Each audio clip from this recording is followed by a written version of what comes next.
Welcome to the Notes to My Legal Self, AI Insights, where law and AI collide. Get ready to level up your legal game with us. We've got career advice, cutting-edge developments, mind-blowing legal tech, and more. Know someone making waves in the legal AI world? Nominate them, or even nominate yourself. We love courageous souls. And don't forget, we want to hear from you too. Ask questions, drop comments. Let's build a community of legal superheroes. But here's the deal.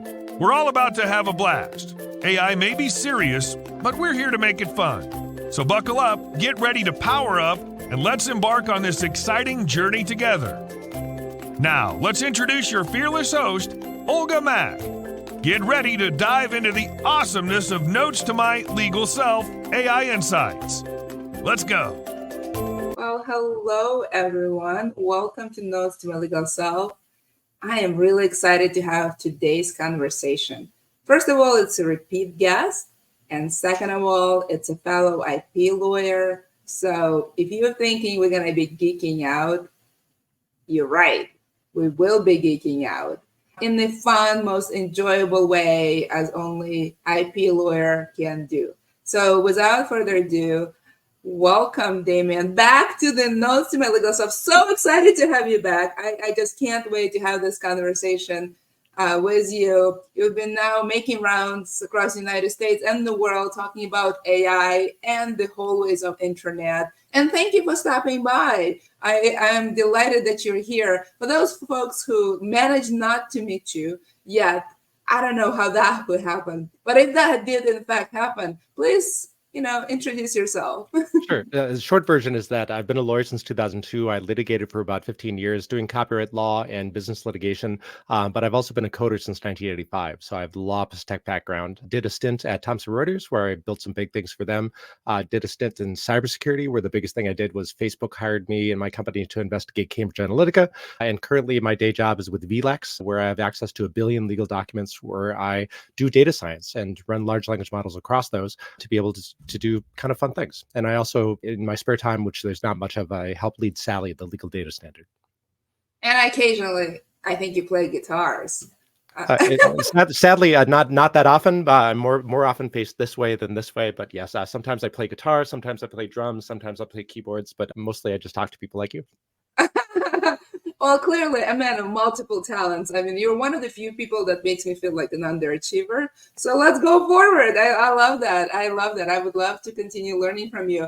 So I want to focus on copyrights and the litigations that we've now seen for a while involving authors in technology. What is sort of, maybe there's a few of them. We're not going to talk about them all. We're just going to talk maybe a few very glamorous ones that will likely have, an impact on the way we practice law going forward. So in your mind, when you look at the copyright landscape, which is massively evolving and changing, what are the top lawsuits and what are the implications you are foreseeing?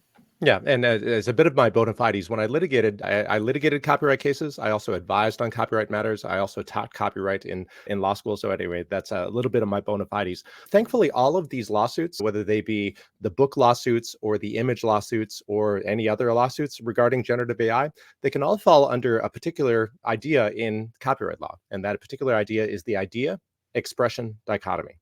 The idea is that ideas themselves are uncopyrightable.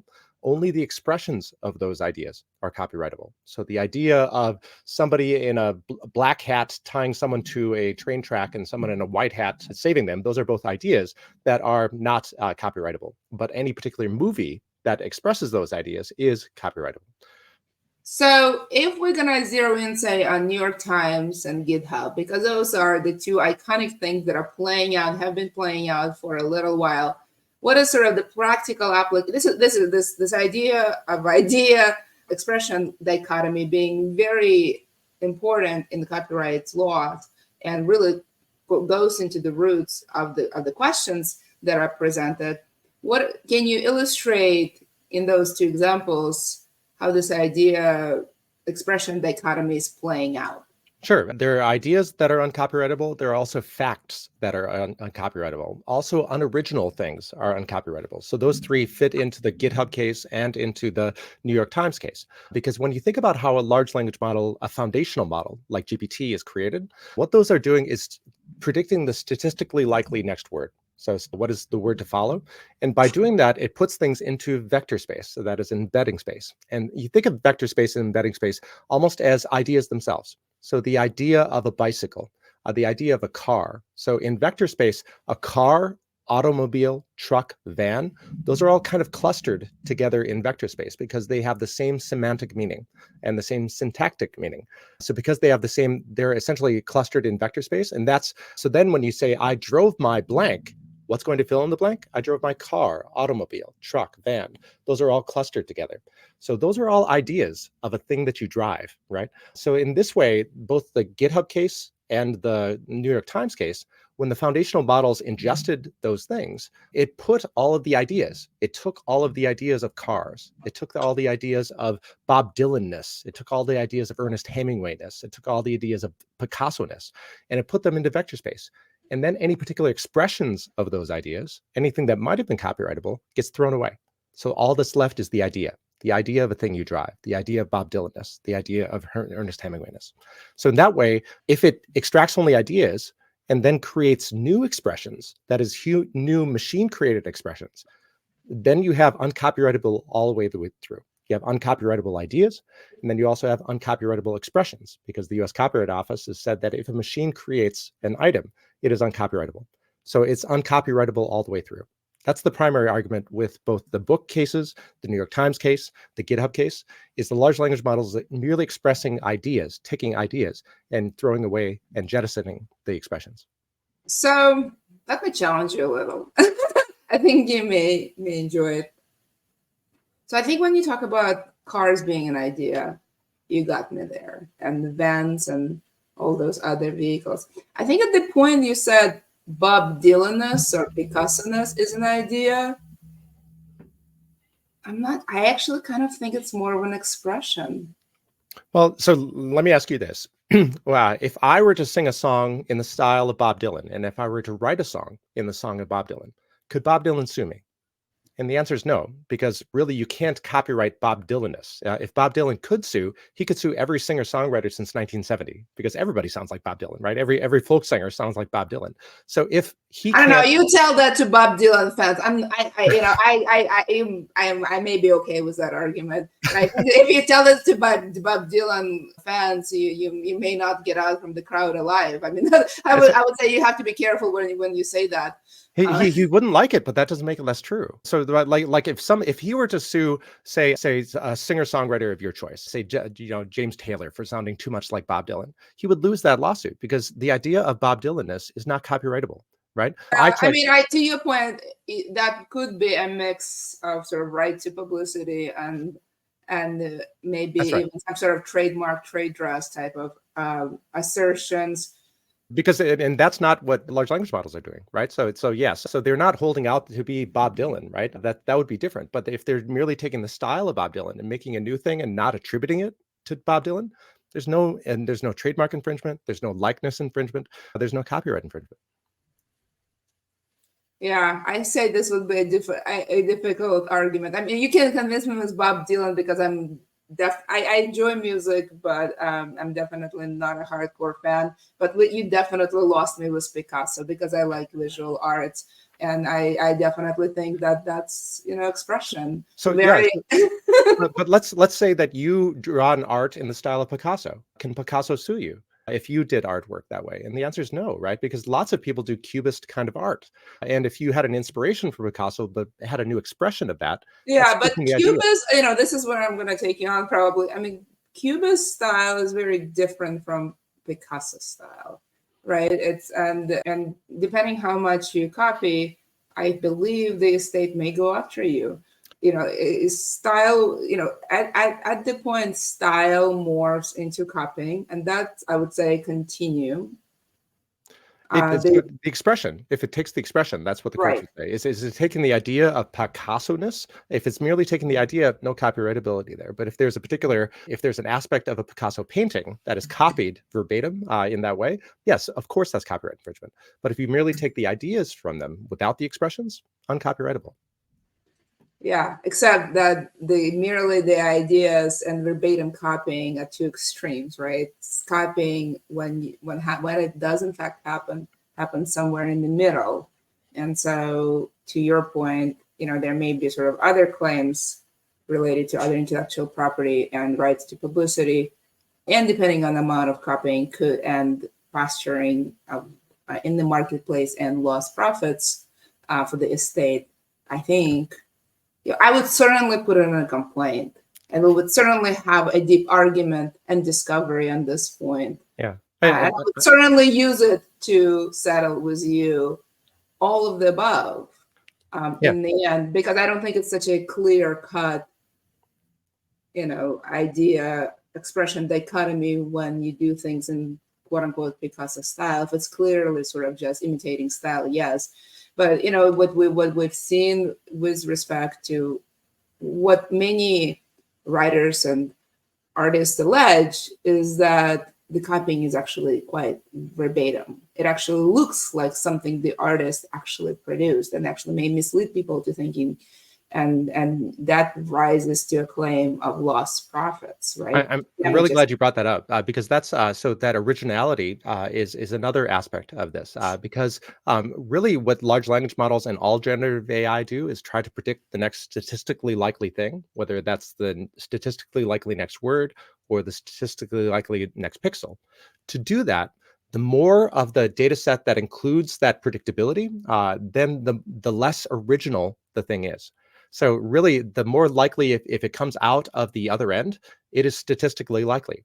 And another word for statistically likely means unoriginal, because if this has happened a trillion times in the data set, then it's statistically likely. And if it happens a trillion times in the data set, even if Picasso happened to do the thing that maybe other cubists and other people from Picasso's time frame did, it's not original to Picasso. It is actually unoriginal because it showed up so often. So I would say that if a large language model output is doing that output, it's largely because it's statistically likely, therefore unoriginal, therefore uncopyrightable. And so that's really what I think that we're coming out that. I mean, of course, the prompt usually will specify that I would like it in Picasso style. So what else would you expect in Picasso style other than Picasso style? That doesn't make it unoriginal. That just makes it precise. I think you and I could have a thorough argument on that point, and depending on I think once you widen it to cubists, yes, but if you keep it at Picasso, I would say you definitely is. I think the hardest thing actually to show damages. But I do think that saying that Picasso style at some point is not an expression of this individual master. I don't know. Well, so let's just pretend because it's predictable and well known, notoriety does not, and notoriety and accepting in the society is not really the test of expression. I would say notoriety in itself shows how strong his expression is. Sure. And how influential he has been in the history of art. I think the most difficult questions, if I were to represent a Picasso estate, going after you for copying Picasso style and selling, is actually showing damages. I think that's true. I think that would be the hardest thing, practically speaking. I think there would be two aspects. The damages certainly would be hard because is it really displacing Picasso's work? No, really. Nobody's going to buy it. Right. Like, I think this is the hard to prove in my mind. But I would say it's just as easy to prove. So say you, Olga Mack, artist, we'll make you an artist, and you say, Thank you for the upgrade. Right, and indeed, I know you can do art, but let's pretend that you would say, as Olga Mack artist, I, as Olga Mack, love Picasso so much, I'm going to paint this new painting as an homage to Picasso, to really be able to do as best as I, Olga Mack, can to be able to try to replicate the style of Picasso. If you were to put that as an output, could Picasso sue you? And the answer is no. Of No, course, he could right, not but sue you. again, homage is different, and there is a practice in art of standing on the shoulders of giants, meaning you through apprenticeship and copying. But at the point you actually copying so much that you're displacing the artist, I think you have a pretty good argument at expression. Let's If say you you copy the style. If you copy the style, is that infringement? Like if you actually copy the style, I mean, like because that's what you're doing with an homage, right? Is you're copying the style of him. So really, even if you make a straight up copy, not just an homage, a copy, there's no infringement there because it's just taking the idea of Picasso.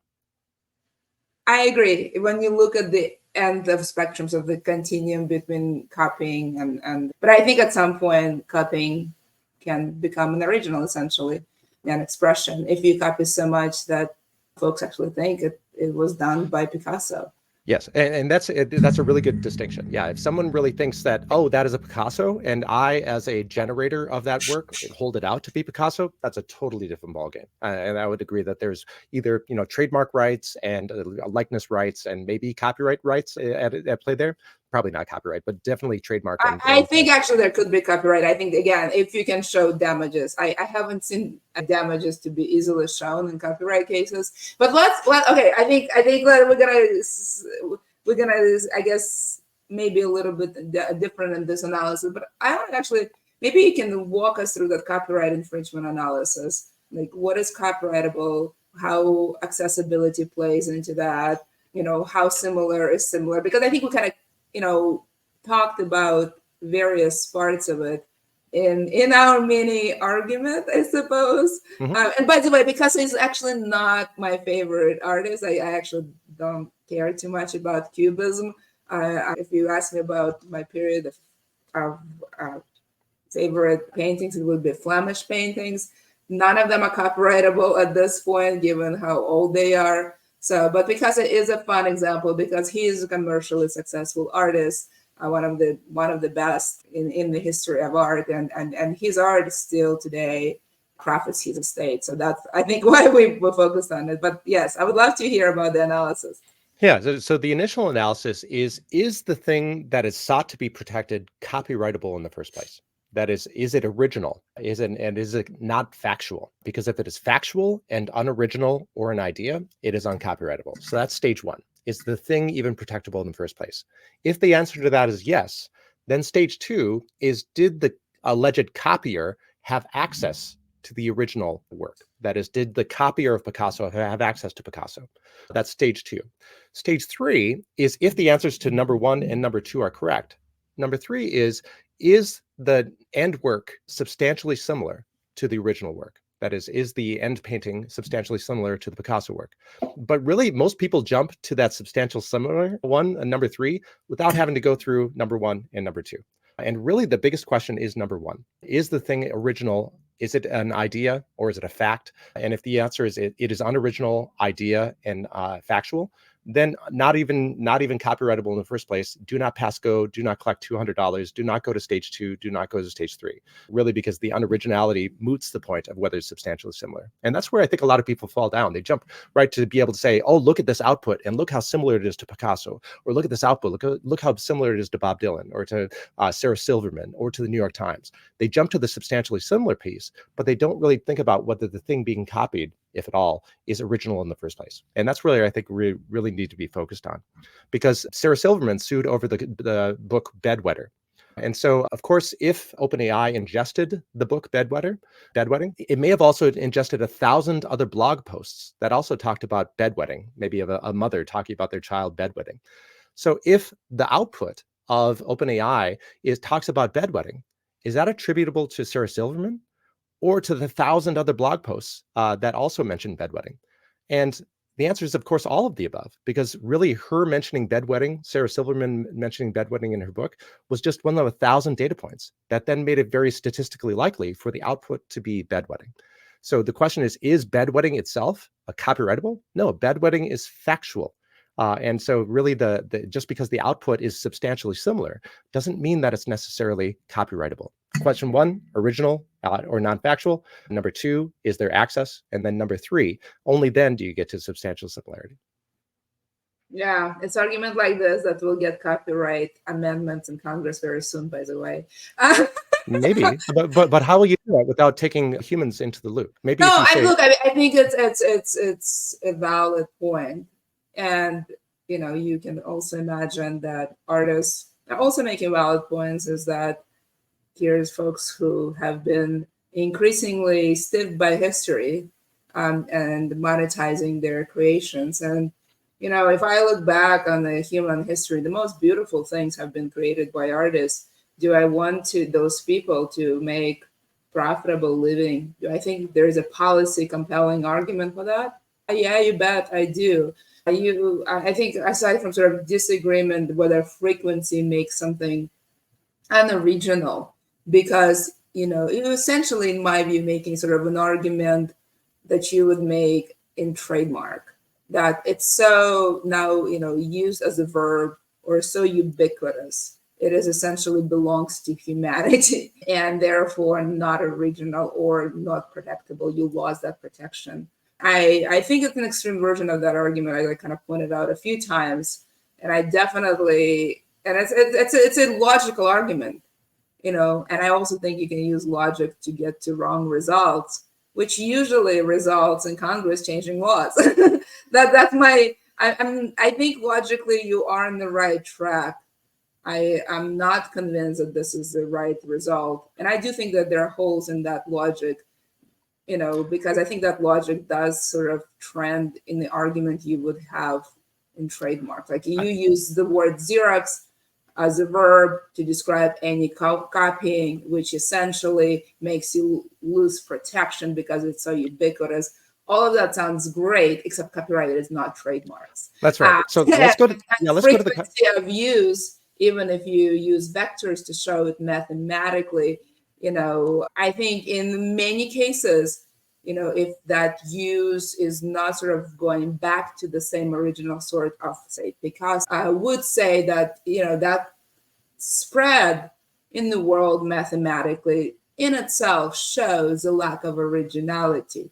But in some cases, like distinct, like Picasso, it actually shows that this idea and expression was so powerful that it is attributable to the source. We can trace that source, and that source, we may want to have sources like that change the course of history and allow people like that to monetize their creations. So I think in that argument, I actually don't think it points to unoriginality. I think it actually supports how powerful that idea was and how life-changing, and how we want humans like that step out and lead the way and be able to harvest the monetary value of their creations, for themselves and for their estates, for example. Yeah, let's speak about the originality a little bit and give a concrete example where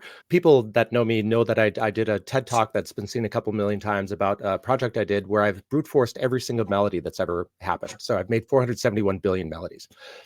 And so the Katy Perry case, she got sued over a melody that was literally dun dun dun dun dun dun dun dun. Stupid melody. The jury decided was $2.8 million worth of melody. But that stupid melody showed up in my data set that we just brute forced every single melody that's ever been and ever can be. That showed up in my data set 8,128 times. So the real question is, should the person suing Katy Perry get a monopoly on that melody for life of the author plus 70 years for something that my machine spit out at 300,000 melodies per second? And if the answer is no, because the thing that my machine spit out is unoriginal, therefore uncopyrightable, why does it change if a human does that? So I think the question of originality is the real question to ask. Is that dun, dun, dun, dun, dun, dun, dun, dun, truly original, or is it an unoriginal item? So in the same way, is anything that, if I take an aspect of a turn of phrase, or if I take, and a turn of phrase is, I love you, right? Is that an original phrase? No, it's shown up a gazillion times. Therefore, it's unoriginal. So really the question is, what should we give one human life of the author plus 70 years monopoly over? And what is instead something that all of us should be able to do because unoriginal? I think you make a point. And I don't want to talk about Katy Perry, but I will make an observation as somebody who listens. No, I don't, because I want to talk about technology. But I have followed that lawsuit pretty closely. and listen to expert testimonies. And I can tell you for a fact that on that very point that you just mentioned, there was a battle of multiple experts. And jury is where jury is. And jury is kind of closer to, I think logically you're arriving to arguably, flawless result. But to normal humans, that doesn't sit right, which gives you an explanation. You've tried jury cases. I've tried jury cases. I am not surprised that this is where jury came out. I am not surprised that she had to pay a ton of money for this. Logically, she might be right, but in my experience, somebody who had about 30 jury trials and actually won them all, I can tell you that none of them was won on logic. Yeah. A lot of it was won on what feels right to me as a human in this particular pool of people. Yeah. And that idea, that very logical idea that you keep expressing, it just doesn't sit right, which is the reason why I say logically you may get there, but practically speaking, depending on the outcome of these cases, you may go to Congress changing laws. Yeah, so that there's actually more to the Katy Perry case. So there was a motion for summary judgment that the judge denied as a matter of law, saying, no, we need to take this to a jury. The jury verdict then decided $2.8 million. My TED Talk was actually, that was on a Tuesday. My TED Talk was on a Saturday. And I said, this is a ridiculous thing. Fast forward to January of 2020, when my TED Talk was seen about 1.8 million times. And then the judge actually later issued a reversal of the jury verdict, saying that as a matter of law, the jury verdict could not be sustained. And the reason the judge said is the same reasons I said in my TED Talk, saying maybe that melody is unoriginal, therefore uncopyrightable. And saying that, and the words of the judge actually in the reversing saying that these are the building blocks of music. Therefore, we can't give anyone a monopoly on the building blocks of music. All right. I mean, Katy Perry was a can of worms. Jamie is now chiming in. You have an opinion, and clearly so do I. I think we're going to move forward to something less controversial. How about this? How about indemnities in technology? Oh, yes. Oh, that's not controversial at all. Because this one is an easy one, right? Yeah, it's so, and I think what you're talking about is Microsoft saying they will indemnify if anyone's sued for copyright infringement. Google has said they'll indemnify. I think Facebook Meta has also said that they'll indemnify. And of course, this is the right move for each of those companies, because if I'm banking my business like Microsoft is on large language models and generative AI being the future, as is Google betting the game, as is Facebook, none of them want bad case law. And there's a risk if, Joe Smith, the idiot who hires a bad lawyer, makes bad copyright arguments that leads to bad law, that could tank Microsoft's business, that could tank Google's business, that could tank Facebook's. So of course, Microsoft, Google, and Facebook will want to indemnify John Smith to ensure that John Smith doesn't make stupid arguments. And instead, you could have the world's biggest market cap company, Microsoft, hiring the best lawyers to make the best arguments so as to not tank. Yeah, they aggregate, have the strategy for all of them in jurisdictions they love, and they use it as precedent to continue driving that legal strategy. That's how lawyers add value. That is great. I actually understand why Microsoft or Google would do that. I, practically speaking, as an in-house lawyer who had to deal with those things, here's a question I ask. When I look at their terms of services, usually that I don't negotiate even because they tell me that I'm too cute, right? My company is not big enough. I get that. But here's what I wonder as somebody who manages risk for a company. At what point they tell me you are on your own? What if the damages are too high? What if they have a strategy? Because if you read that indemnity, it has a lot of holes. I mean, it promises a lot. It also gives you a lot of exits. They have exits. And at what point I as an in-house lawyer, for example, who now relies on this and makes representations to my shareholders during, say, public disclosure if you're a public company, smaller public company, or if you are a selling company and you have to disclose risks, how reliable, where does it break down? And most importantly, for those quote unquote unlikely cases, how do you protect yourself? Because that unlikely case, if it actually becomes a reality, that's a catastrophic event that will destroy my company. Yeah.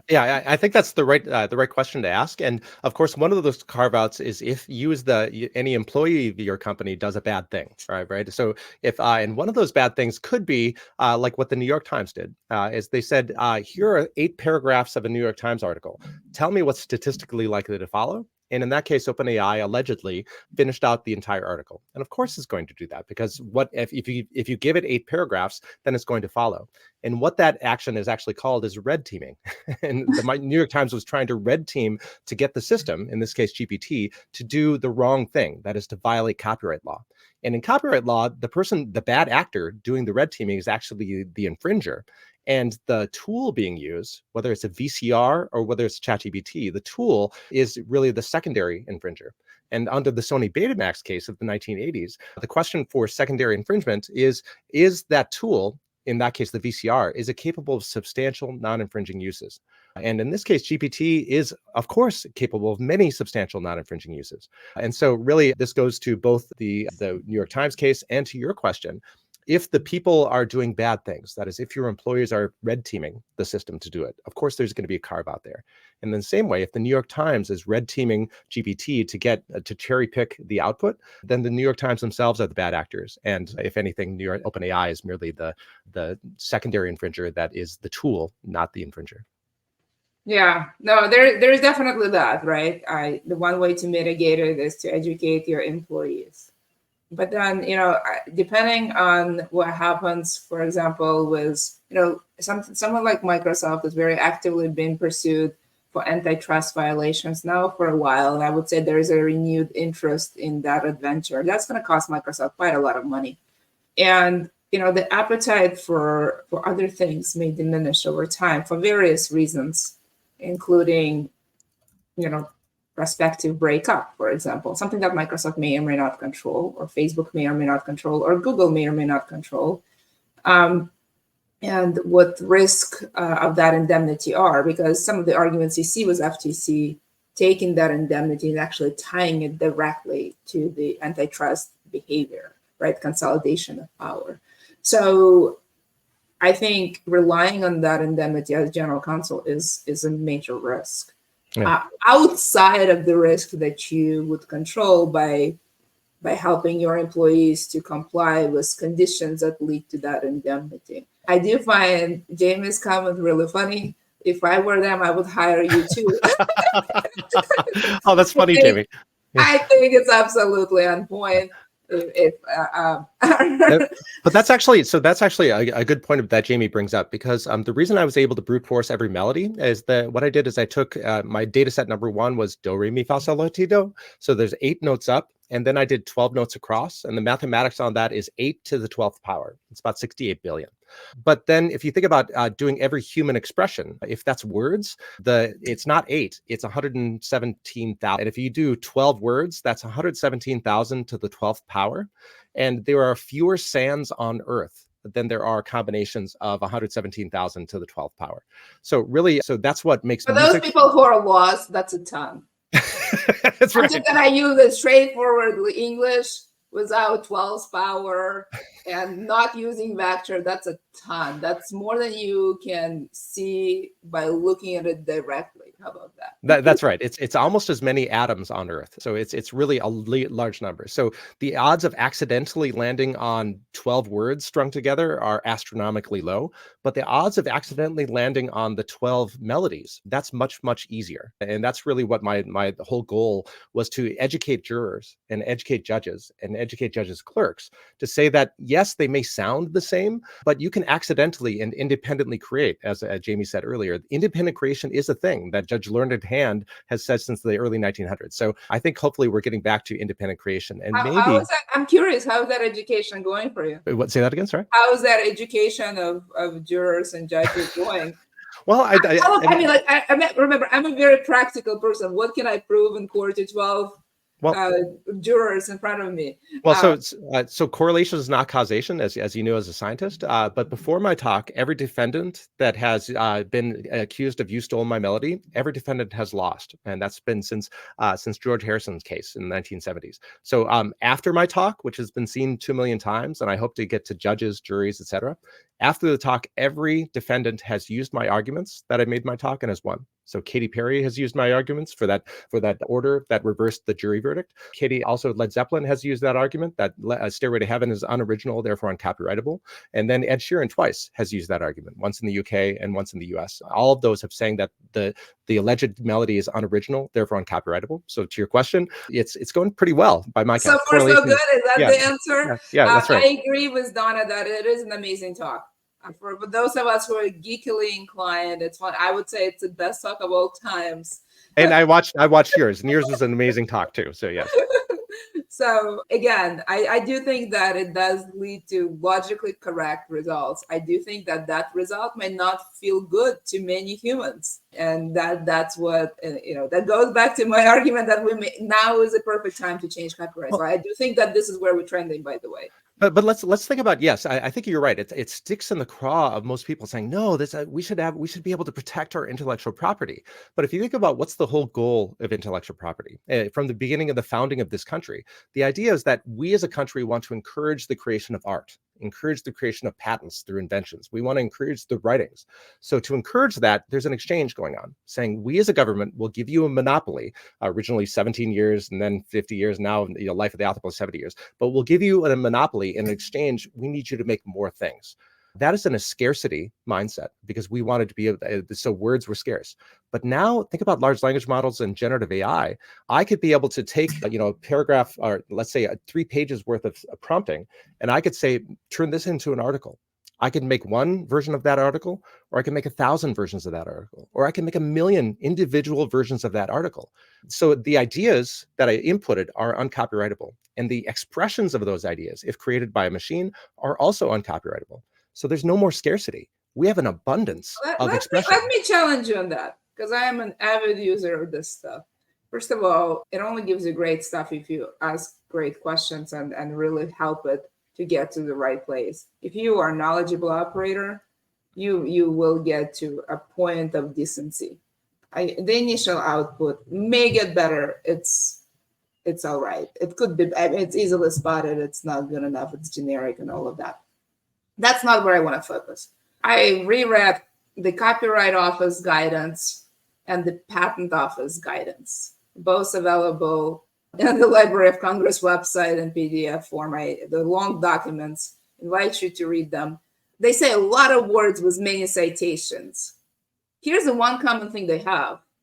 They talk about, it's interesting that you talk about scarcity. When I read Copyright and Patent Office guidance, the only scarcity I see is that of human input. And to me, that makes sense. When I read that guidance, what I see that machines are essentially getting to infinite output, but the human time is actually quite finite. We're talking about essentially a vertical supply of that. And when I read that guidance, they're sort of struggling with importance of that human vertical supply curve, and that it is super important and relatively increasingly scarce compared to infinite power of machines. And our laws today that are based on sort of, copyrights, which is going back to printing press, are not designed to really help us deal with this vertical supply curve of human creativity, whatever, and so there's a struggle. If you put those documents side by side or ask ChatGPT to analyze it, I've done both. They really are struggling with the role of human, important role of human, the finite role of human, increasingly scarce role of human. That time we put in is actually increasingly more and more valuable. So copyright may be not a right framework. Again, going back why I think the framework has to change. But what we need to allocate is a finite resource of human creativity and, frankly, time. Time is the one thing there are theories of buying it back, but you never buy this moment when I have a conversation with Damien. You never buy a moment when I had a crush in high school. You never buy, like, those moments are gone, they're scarce, and they're increasingly finite and scarce as the compute is infinite. I agree with you, and really the time that we're spending together, what the government with intellectual property law is trying to incentivize you to, rather than spending time in this conversation, instead go write something. And as a reward for going to write something, I will give you that monopoly. But the thing is that my machine that made 471 billion melodies, it needs no incentive. I hit a button and it cranked out 471 billion melodies. I could let it keep going and it could make 1 trillion melodies or 10 trillion melodies, right? So there's no incentive needed for the machine to make near infinite amounts of melodies. So the real question is, do we really, how do we value that human creation, which is, I agree, something that's important. But really, if we have 1 trillion melodies out there, how valuable is any particular human contribution under the copyright scheme? Maybe we value it in some other way. Maybe Congress passes another law to value that human contribution, to incentivize you to take away from my conversation and go make some art or make some music. But maybe that's not a copyright law. Maybe that's another law saying that. I agree with you. That copyright may be just done, period. Given that we're no longer in printing press days. And patents too. You could argue patents too, like, because you want to go to patents too. I already talked about trademarks. So Mike Bomarito. We all know Mike Bomarito. So Mike said, Damien, I really loved your copyright thing. Let's do that for patents. And so what he's proposed and what we're doing right now is to ingest all the patents that have ever been filed and taking every claim from every one of those patents, and then using a large language model to extract the ideas from those, put each of those claims into vector space, and then to be able to output every combination of every claim that's ever been done and create new prior art, and then publish it on archive.org. So that if the patent examiner looks to a new patent application where someone has merely recombined all of the claims, the patent examiner can say, no, Bomarito and Riehl actually recombined that in 2020. Therefore, it is prior art. Therefore, this patent is denied. So if you want to make a new claim that has not been recombining the old claims, have at it. But Damien and Mike brute forced all of the patents. And so then maybe if that's true, maybe copyright goes away, maybe patents go away, and we just maybe compete on our products and not on the walled barriers that intellectual property essentially is a monopoly. Maybe those monopolies go away. Let's not talk about patents. It's going to take another 40 minutes at least. I'm going to say logically it may make sense. Wow, I'm really good at giving very reserved compliments. Logically, you may make sense. I take that as someone as smart as you and as smart an IP lawyer, I will take that very small compliment. Thank you. You started talking about competing on products and essentially going away from intellectual, not just copyright that is dated, but I think you have an argument for trademarks and probably even trade secrets and definitely sounds like patents. I haven't heard you about rights to publicity, but that's not technically an IP right. Forget about IP rights. Happens to be my true love in law. You talk about product competition. Let's talk about changing business models. Because in the end, having an IP is not really a gem to be collected. It's only a gem to be collected that you can monetize. By the way, are you making money on that TEDx talk? Because I think that's an idea that people are borrowing. Are you able to monetize it through productization or consulting services? It is not, sadly. My friend Casey Flaherty has said to me often, he's like, Damien, why don't you like making money? Because you give so many things away. He said you gave away your TED Talk. You give away Sally. Like there's so many ways that you're putting value into the world that are not monetizable. And I would say that I'm 48 years old, right? I want to be able to be making the world better. And sometimes you make the world better by making money. And sometimes some people at 48 say that they would like to make money. I'm just saying, being 48 in and of itself, I'm not 48. But I, plus minus 20, because I don't want to disclose my age about that. But you can easily calculate if you go to my LinkedIn because I share a date. Nonetheless, I know some 48-year-olds, and they sometimes use the same assertion to actually go make more money. But Yeah. go ahead, tell me why at 48 so, you want to make a world a better place and money don't matter.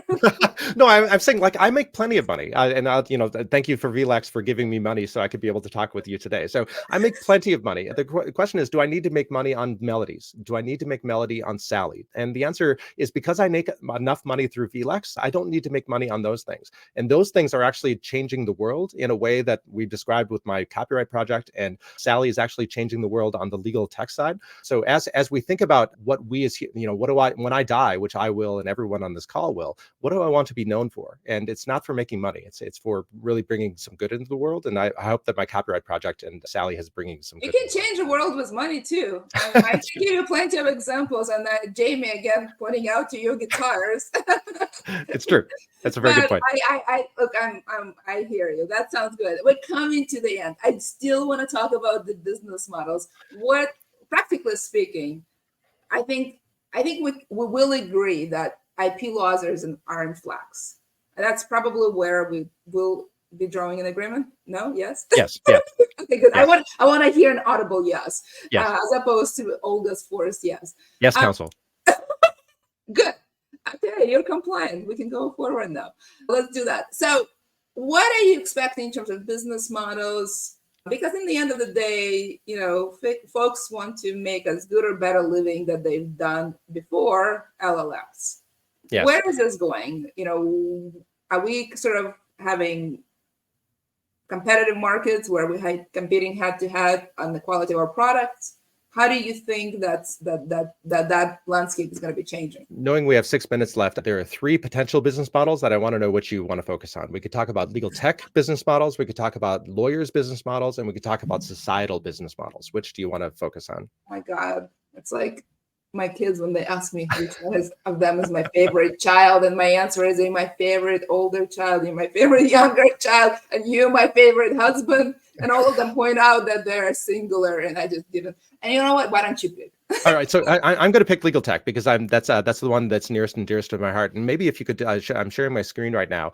In legal tech, as we think about buying legal tech, data is oil. We've known that for a bunch of years.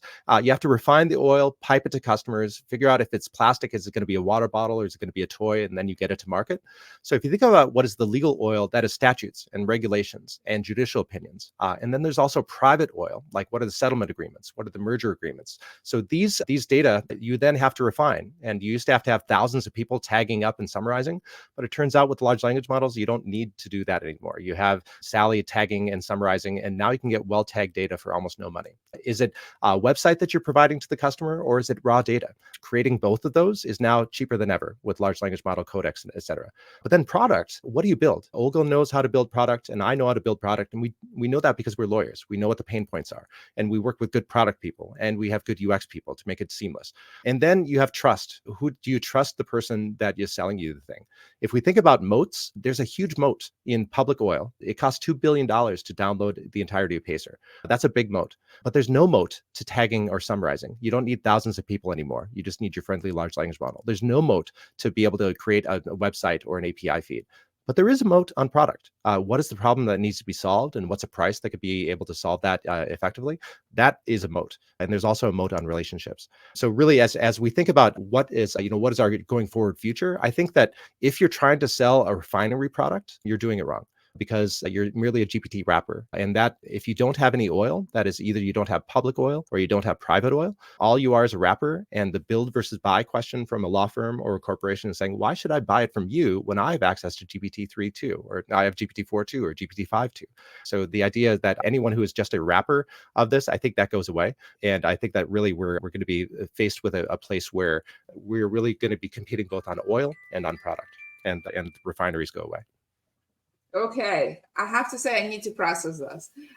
You've reached the limit of compute here. How about that? Why don't we end with 2 questions?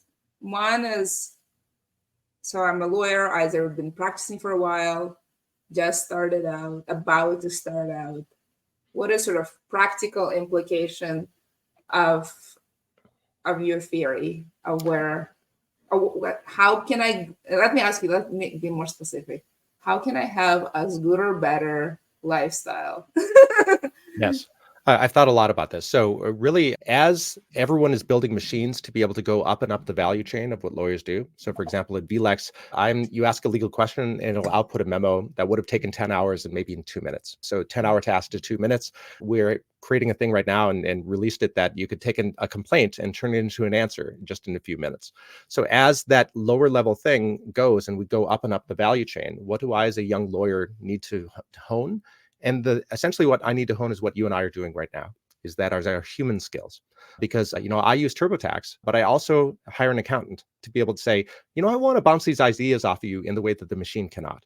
And so really the being able to be interpersonal communications, the humanness of us is what is going to rise to the top as the machines go up the value chain. And so I really think that, we as lawyers are called counselors for a reason, where we truly counsel the clients. And I think that counseling as large language models go up the value chain will be even more important as we go forward. I think we got back to my vertical supply of human time argument. I think that's where we are. Fantastic. See, we agree at the end. Even because it didn't manage to keep us apart. I love that. Really cool. We covered a lot of ground. A lot more than we planned, and we planned to cover a lot of ground. So we happened to really wanted to focus on copyright, but then went everywhere else, IP and outside. So if you want to ask folks to have one takeaway, Damien, one. If you're capable of doing that, that would be great. Yes. So we'll go back to the beginning of the conversation. Go back to the 3 things that need to be shown for copyright infringement. So the next time somebody says, yeah, that New York Times should win their argument or Sarah Silverman should win their case, think about, is the thing original in the first place? And only if the thing is original and copyrightable, then do you go to access. And only then do you go to, is it substantially similar? Don't jump to substantially similar. Don't go to access. Start out with originality. And if it's unoriginal and factual, therefore it's uncopyrightable and the thing shouldn't be sued over in the first place. I love it. And with that in mind, is this thing original? And stubborn fact of vertical supply of human creativity and time. Thank you, everyone. Thank you, Damien. See you next time. Bye, everyone. That brings us to the end of another thrilling episode on the Notes to My Legal Self AI Insights. We had a fantastic time exploring the fascinating intersection of law and AI with you. But hold on tight, because the adventure doesn't stop here. Stay connected with us on social media to continue the conversation, share your thoughts, and be part of our incredible community of legal enthusiasts. Together, we can inspire, learn, and make a real impact on the world of law and AI. If you enjoyed today's episode, we encourage you to share it with your friends, colleagues, and anyone else who could benefit from the exciting insights we discussed. Let's spread the knowledge and enthusiasm far and wide.